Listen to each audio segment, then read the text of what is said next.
Hello class 12 B children. आज हम लोगों को लास्ट यूनिट पे हम लोगों ने देखा था एनर्जी बैंड्स इन सॉलिड्स और वैलेंस बैंड क्या होता है, कंडक्शन बैंड क्या होता है, फॉरबिडन एनर्जी गैप क्या होता है। जल्दी से मैं 1 मिनट के अंदर वैलेंस बैंड, कंडक्शन बैंड और फॉरबिडन एनर्जी गैप को बता दूं। देखिए, आउटर मोस्ट शेल के इलेक्ट्रॉन्स को आप जानते हैं कि हम लोग वैलेंस इलेक्ट्रॉन्स कहते हैं। वैलेंस इलेक्ट्रॉन जिस रीजन में पाए जाएंगे, ठीक है, जिस रीजन में वैलेंस इलेक्ट्रॉन मौजूद होते हैं उनको हम लोग वैलेंस बैंड कहते हैं। तो हम ये कह सकते हैं कि जो एनर्जी बैंड फॉर्म होता है किसकी वजह से, due to the valence electron is called valence band. या ये भी कह सकते हैं कि एनर्जी लेवल्स जहाँ पर वैलेंस इलेक्ट्रॉन मौजूद होते हैं उनको हम लोग वैलेंस बैंड कहते हैं। The energy band form from those energy levels of the atom which contains the valence electron is called valence band।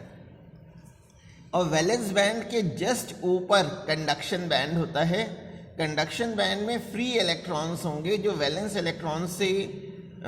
Electron जब बाहर से उनको एनर्जी मिलेगी तो वो अपनी शेल, अपनी एनर्जी लेवल को छोड़ करके वो बाहर चले जाएंगे, आयोनाइज हो जाएंगे। तो फ्री इलेक्ट्रॉन्स जहाँ मौजूद होंगे उनको हम लोग कंडक्शन बैंड कहते हैं। और कंडक्शन बैंड पूरी तरह से फील्ड नहीं होता, ये अनफील्ड होता है, ठीक है। तो अब हम लोग देखने जा रहे हैं कि इंसुलेटर्स को कैसे आप क्लासिफाई करेंगे on the basis of energy band diagram. तो सबसे पहले इंसुलेटर्स क्या होते हैं। इंसुलेटर्स वैसे तो आप जानते हैं जिनमें फ्री इलेक्ट्रॉन्स नहीं होते, लेकिन आप इसको on the basis of energy band diagram कैसे बताएंगे।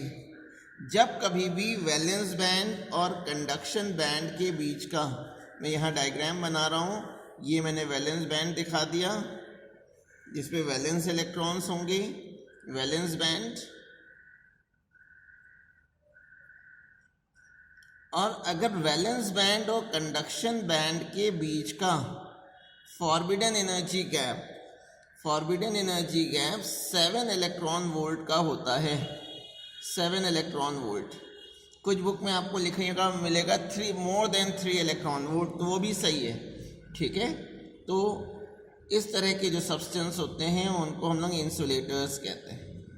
इंसुलेटर्स में वैलेंस बैंड और कंडक्शन बैंड के बीच का जो एनर्जी गैप है वो 7 इलेक्ट्रॉन वोल्ट होना चाहिए, ठीक है। अच्छा, इसका मतलब ये, जब मैं कह रहा हूँ 7 इलेक्ट्रॉन वोल्ट होना चाहिए, तो इसका ये भी मतलब होता है कि वैलेंस बैंड के इलेक्ट्रॉन्स को कंडक्शन बैंड में पहुँचने के लिए 7 इलेक्ट्रॉन वोल्ट एनर्जी की ज़रूरत होगी, ठीक है। जितना इन दोनों के बीच का गैप है उतनी एनर्जी अगर वैलेंस बैंड के इलेक्ट्रॉन्स को मिल जाए तो वो कंडक्शन बैंड में चले जाएंगे। तो मैंने जो बोला है इसको मैं अब लिख दूँ, तब तक मैं वीडियो को पॉज कर रहा हूँ। तो फर्स्ट थी इंसुलेटर जिसमें वैलेंस बैंड और कंडक्शन बीम के बीच का forbidden energy gap 7 electron volt था। तो यानी इंसुलेटर्स में जो वैलेंस बैंड के जो इलेक्ट्रॉन्स होते हैं उनको अगर कम से कम 7 इलेक्ट्रॉन वोल्ट की एनर्जी मिल जाएगी तो वो वैलेंस इलेक्ट्रॉन कंडक्शन बैंड में पहुंच जाएंगे। अब दूसरे हैं सेमीकंडक्टर। सेमीकंडक्टर में बच्चों क्या होता है कि जो वैलेंस बैंड और कंडक्शन बैंड के बीच का जो गैप है जिसको हम फॉरबिडन एनर्जी गैप कहते हैं वो कम होता है। जैसे इसमें गैपिंग ज़्यादा है, इसमें गैप कम होता है। वैलेंस बैंड और कंडक्शन बैंड के बीच का जो गैप है जिसको हम फॉरबिडन एनर्जी गैप कहते हैं, ये अबाउट 1.1 इलेक्ट्रॉन वोल्ट के ऑर्डर का होता है। ये मैंने सिलिकॉन के केस में बनाया हुआ है। ये मैंने वैलेंस बैंड को लिख दिया है शॉर्ट में VB और कंडक्शन बैंड को CB। लिखना पूरा चाहिए, ठीक है। वैलेंस बैंड और कंडक्शन बैंड के बीच का ये वैलेंस बैंड है, शॉर्ट में नहीं चलेगा एग्जाम में, इसको आपको पूरा लिखना पड़ेगा। ये वैलेंस बैंड और ये कंडक्शन बैंड है। मैं भी लिख दूँ पूरा क्योंकि एक्सक्यूज़ हो जाता है कि सर आपने नहीं लिखा था उसे। तो इसी को अब हम डिफाइन करने जा रहे हैं कि जब कभी भी फॉरबिडन एनर्जी गैप लगभग 1.1 इलेक्ट्रॉन वोल्ट का होता है तो वो सब्सटेंस जो है वो सेमीकंडक्टर्स कहलाते हैं। इन semiconductors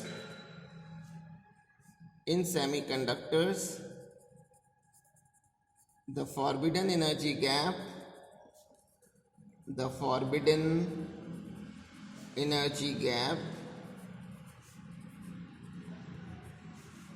between the valence band and the conduction band, between the valence band and the conduction band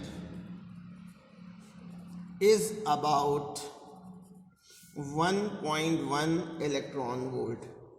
ठीक है, इनके बीच का गैप कम होने की वजह से होता क्या है कि वैलेंस बैंड के इलेक्ट्रॉन्स को बाहर से रूम टेम्परेचर पे अगर थोड़ी भी एनर्जी मिल जाए तो ये इलेक्ट्रॉन वैलेंस बैंड से निकल करके कंडक्शन बैंड में चले जाते हैं, यानी इलेक्ट्रॉन्स फ्री हो जाते हैं। ठीक है, तो यहाँ हम लिख सकते हैं due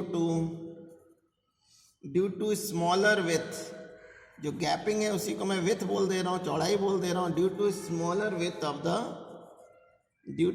with of the forbidden energy gap,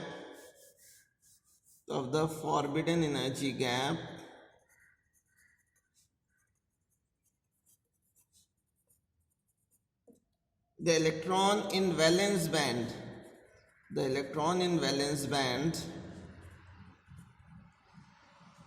find it comparatively easier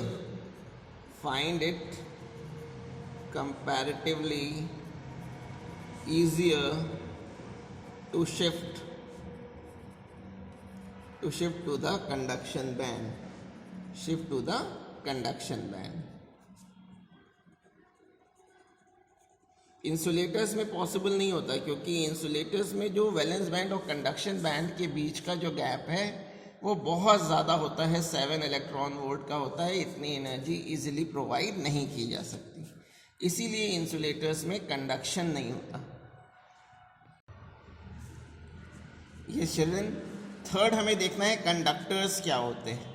जैसे यहाँ पे सेमीकंडक्टर में वैलेंस बैंड और कंडक्शन बैंड के बीच का जो गैप था, जिसको फॉरबिडन एनर्जी गैप कहते हैं, 1.1 इलेक्ट्रॉन वोल्ट का था। लेकिन कंडक्टर्स में क्या होता है कि वैलेंस बैंड और कंडक्शन बैंड ओवरलैप कर जाते हैं, इनमें ओवरलैपिंग हो जाती है। जो मैंने शेड कर रखा है ये दिखा रखा है ओवरलैपिंग को। ठीक है, यहाँ पे यानी यहाँ के इलेक्ट्रॉन्स को, यानी कंडक्टर्स में क्या होगा कि आपको रूम टेम्परेचर पे ही इलेक्ट्रॉन फ्री हो जाएंगे, वैलेंस बैंड से निकल करके कंडक्शन बैंड में चले जाएंगे। एक्स्ट्रा एनर्जी की ज़रूरत नहीं होती इनको फ्री इलेक्ट्रॉन्स को फ्री कराने के लिए। ठीक है, तो मेटल्स में क्या होगा, in metals there is an overlapping between the valence band VB and the conduction band CB.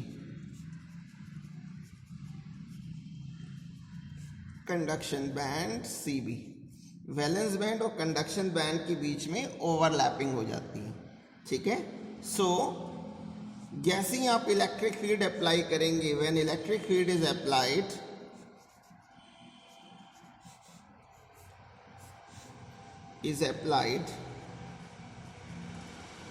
the electrons in valence band easily acquire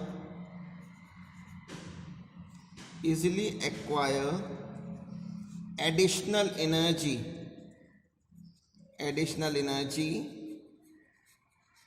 electric field की वजह से इनको कुछ एक्स्ट्रा एनर्जी मिल जाती है, और ये जो इलेक्ट्रॉन्स होते हैं वैलेंस बैंड से कंडक्शन बैंड में चले जाते हैं।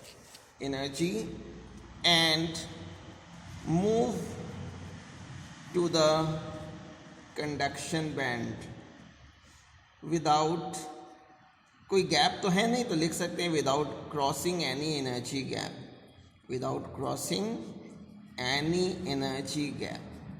ठीक है, तो 3 तरह के मेटल्स, इसमें हम लोग metals, conductors means metals, insulators और सेमीकंडक्टर, तीनों को हम लोग क्लासिफाई कर दिया गया है on the basis of energy band diagram.